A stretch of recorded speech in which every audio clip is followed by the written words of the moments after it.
अस्य श्रीत्रैलोक्यविजयाक्षयकवचस्य प्रजापतिरुषिः अनुसुप्छन्द श्रीनारायणपरमात्मदेवता धर्मार्थकाममोक्षार्थे जपे विनियोग।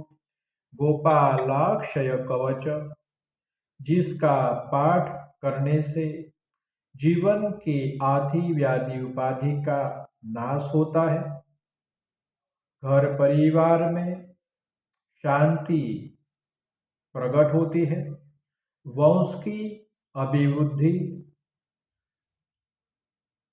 संतानों के आयुष्य की वृद्धि होती है। ये गोपालक्षय कवच से। ध्यान। कंसवंश विनाशाय केशे चाणूर्धातिने कालिंदी कुललीलाय लोलकुण्डलधारिणे भूषध्वजबन्धाय पार्थसारथये नमः। वेणुवादनशीलाय गोपालाय हिमर्दिने। कवच पाठ भगवान श्री कृष्ण वासुदेव नारायण का ये कवच पाठ बड़े प्रसन्न चित्त से और आनंदित मन से ये पाठ सुने। कवच पाठ।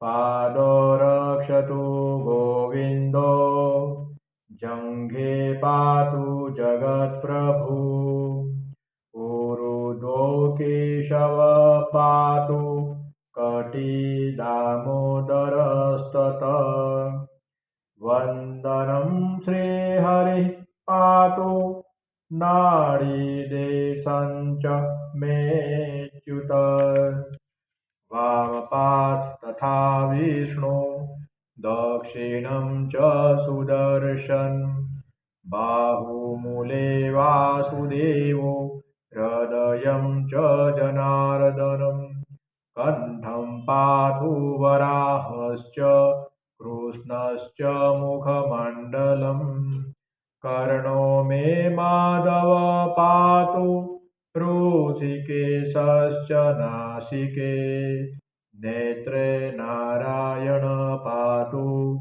ललाटं गरुडध्वज कपोलं केशव पातु चक्रपाणि शिरस्तथा प्रभाते माधव पातु मध्याह्ने मधुसूदन दीनान्ते दैत्यनाशश्च रात्रौ रक्षतु चन्द्रमा पूर्वस्यां पुण्डरीकाक्षो वायव्यां च जनार्दनम् इति ते कथितं वत्स सर्वमन्त्रोदविग्रहम्।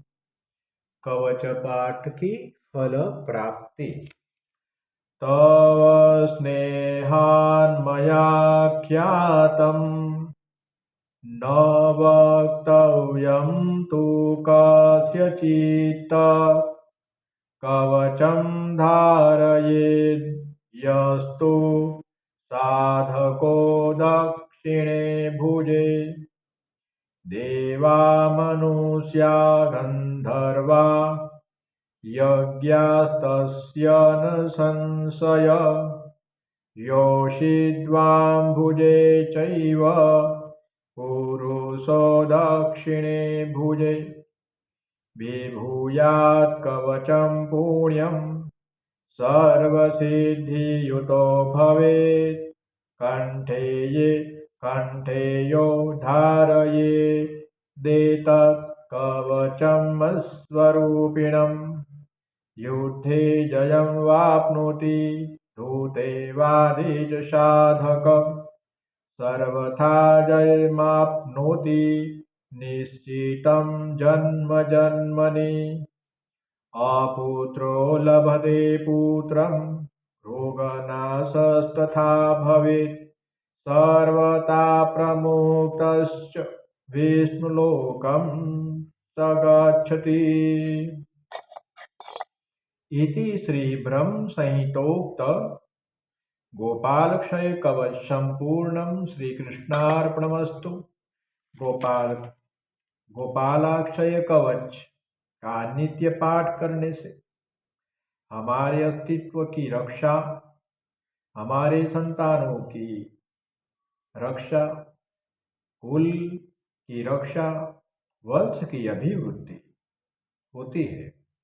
हमें हर वक्त, हर कहीं, हर जगह जय की प्राप्ति होती है। हमारे कार्य सिद्ध होते हैं। जिसे पुत्र नहीं उसे पुत्र की प्राप्ति, जिसे रोग है उसका रोग का नाश होता है। आदि व्याधि उपाधि त्रिविध ताप से रक्षा होती है। भगवान श्री कृष्ण जीवन को परमानंद सच्चिदानंद से भर देते हैं। गोपालक्षय कवच परम दिव्य मन से अगर करोगे, निश्चित भगवान श्री कृष्ण आपके जीवन की मनोकामना पूर्ण करेंगे। ओम श्री कृष्णाभ्याम नमः।